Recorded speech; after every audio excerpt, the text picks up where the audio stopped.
ফের রাজ্য পুলিশের রদবদল। মহেশতলার এসডিপিও এবং রবীন্দ্রনগর থানার আইসিকে বদলি করে দেওয়া হলো। একই সঙ্গে মালদার রতুয়ার আইসি এবং সিআইসিকেও বদলি করা হয়েছে বলে খবর। রবীন্দ্রনগর থানার ইন্সপেক্টর ইনচার্জ মুকুল মিয়াকে দার্জিলিংয়ে পাঠানো হয়েছে। সেই জায়গায় আনা হয়েছে মালদার রতুয়ার সার্কেল ইন্সপেক্টর সুজন কুমার রায়কে। মহেশতলার নতুন এসডিপিও হলেন সৈয়দ রেজাউল কবির। তিনি রাজারহাট থানার আইসি ছিলেন।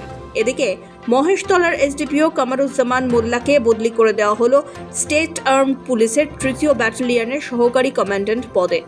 দুই গোষ্ঠীর সংঘর্ষকে কেন্দ্র করে বুধবার বিকেলের পর থেকে অশান্ত হয়ে ওঠে মহেশতলা। পুলিশ এবং স্থানীয় সূত্রে খবর, দোকান বসানোকে কেন্দ্র করে গোলমালের পরিস্থিতির সৃষ্টি হয়। বেশ কয়েকটি দোকান এবং বাড়িতে করা হয় ভাঙচুর। খবর পেয়ে পরিস্থিতি সামলাতে গেলে পুলিশকে লক্ষ্য করে পাথর ছোড়ে উন্মত্ত জনতা। তাতেই জখম হন একাধিক পুলিশ কর্মী।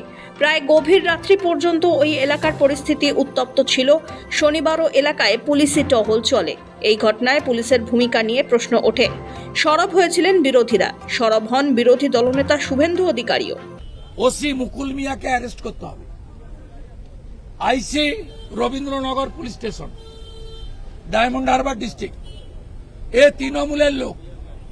মাথায় অশোক স্তম্ভ আর বুকে ঘাস ফুলের ব্যাচ। এ ভাইপোর লোক, ভাইপোর পিয়ে যা বলে করে। এ ব্যাপারে পুলিশের বিরুদ্ধেও গাফিলতির প্রমাণ এলে পদক্ষেপ নেওয়া হবে বলে সাংবাদিক বৈঠক থেকে জানান ডায়মন্ড হারবার পুলিশ জেলার পুলিশ সুপার রাহুল গোস্বামী এবং অতিরিক্ত পুলিশ সুপার মিঠুন কুমার দে। পুলিশ সঠিক সময় পুলিশ যেটা রিয়াকশন করার সেটাই রিয়াকশন করেছে, এবং যতটা রিয়াকশন করার তার থেকে যতটা ফোর্স ইউজ করার তার থেকে কোনো ফোর্স বেশিও ইউজ করেনি, কমও ইউজ করেনি। যেটুকু প্রয়োজন ছিল সেইটুকু আমরা সেটা করেছি। আপনারা নিজেরা ওখানে ছিলেন, আপনারা কালকে নিশ্চয়ই প্রত্যক্ষ করেছেন যে পুলিশ বাড়াবাড়িও করেনি এবং যতটুকু করা প্রয়োজন ততটুকুই পুলিশ করেছে। এবং stricted punishment within a very short time will be taken, that we can assure on behalf of our team. এটা ফার্স্ট। সেকেন্ড হচ্ছে, যারা ওখানে মুসলিম ফ্যানাটিক্স আছে, ক্লারিক্স আছে, যারাই ফ্যানাটিক আছে তাদের অলরেডি যেমন 28 জন অ্যারেস্টেড হয়েছে। এদিকে তারপরেই রবীন্দ্রনগর থানার আইসি বদল হওয়ায় অনেকেই বিষয়টিকে দুয়ে 4 করে দেখতে চাইছেন। অশান্তির রেশ কাটতে না কাটতেই পুলিশ মহলে বদলি নিয়ে স্বাভাবিকভাবেই রাজনৈতিক মহলে শুরু হয়েছে জোরদার চর্চা। যদিও পুলিশের দাবি এটি রুটিন বদলি।